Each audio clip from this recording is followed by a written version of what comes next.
దేవునికి స్తోత్రములు. మీ అందరికీ నా వందనములు. ఈరోజు దేవుని వాగ్దానము. నీ విశ్వాసము నిన్ను స్వస్థపరచును, సమాధానము గలదానివై పొమ్ము. మార్కు సువార్త 5వ అధ్యాయము 34వ వచనము. మహాపరిశుద్ధుడైన మన ప్రభువు అయిన యేసుక్రీస్తు, అమ్మ నీ విశ్వాసము నిన్ను స్వస్థపరిచింది, సమాధానము గలదానివై పొమ్ము అని మనతో సెలవిస్తున్నారు. మన యేసయ్యను మన సొంత రక్షకుడిగా అంగీకరిస్తే కుమారుడు మన యందు నిలిచి ఉంటాడు. మనలో ఉన్నవాడు లోకంలో ఉన్నవాని కంటే గొప్పవాడు. మన ప్రభువు మన కొరకు ప్రాణాన్ని బలిగా అర్పించాడు. రక్తం చిందించడం ద్వారా ఆయన పొందిన గాయముల వల్ల మనకు స్వస్థత కలుగుచున్నది. మనం మొరపెట్టినప్పుడు మన ప్రభువు మన మనవి ఆలకించి మన పాపాలను క్షమించి మనకు స్వస్థత కలుగజేస్తాడు. నమ్ముట నీ వలన అయితే నమ్మువానికి సమస్తము సాధ్యమే అన్నాడు మన తండ్రి. మన విశ్వాసమే మనల్ని స్వస్థపరుస్తుంది.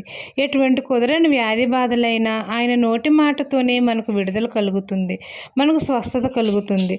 తండ్రి మనకు సమాధానం కలగజేస్తాడు. ఆయన ప్రభావం వలన మనకు స్వస్థత కలుగుతుంది. కుంటివారు నడవగలుగుతారు, గ్రుడ్డివారు చూడగలుగుతారు, చెవిటివారు వినగలుగుతారు, మూగవారు మాట్లాడతారు. ఈ దిన వాగ్దానము నా జీవితంలో నెరవేరాలని కోరుకుంటూ దేవుని సువార్త పరిచర్యలో మీ సహోదరి. ఆమెన్.